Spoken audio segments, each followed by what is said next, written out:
Бүгін мәжіліс өте маңызды түзетулерді, өте маңызды заңды қабылдады. Біздің бастамашылығымен дайындалған ішінде екі түзету бар. 2 жыл бойы осы түзетулер бойынша үкіметпен бірге жұмыс істедік. Бүгін енді осы түзетулер қабылданып, Сенатқа жіберіліп отыр. Бірінші түзету ол онкологияға байланысты. Қазіргі уақытта 3,5 миллион азамат бізде осы сақтандыру жүйесімен қамтылмаған, яғни олар мысалы онкологияны ерте анықтайтын скринингтерге бүгін қатыса алмайды. Өйткені баратын болса, ол ақылы болу керек, және де оларды алмайды. Соған байланысты мыңдаған азаматтардың қатерлі ісіктері, рак өте кеш анықталып, енді ол өте жаман ауру болғаннан кейін оны жаңағындай ерте анықтауға мүмкіндік жоқ. Егер скринингтен өтпесе, анықтағанда 3-ші, 4-ші стадияға жеткенде анықтайды, енді ол уақытта әрине өте қиын.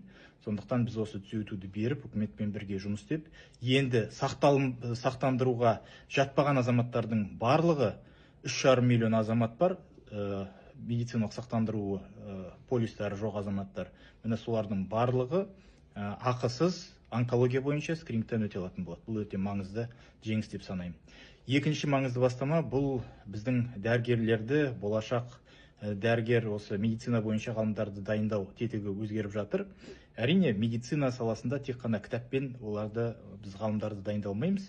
Сондықтан енді осы ғалымдарды дайындау тек қана медициналық жоғары оқу орындарында ғана емес, енді біздің ұлттық медициналық ғылыми зерттеу институттарында да мүмкін болады. Яғни, мысалы, профессор Пя сияқты, профессор Ақшолақов сияқты, басқа да біздің осы ғылыми зерттеу институттарын басқаратын, сонда жұмыс істейтін профессорлардан үйреніп, дәл осындай тәжірибенің негізінде біздің ғалымдарымызды докторантурада, бейіндік докторантурада дайындауға мүмкіндік болады.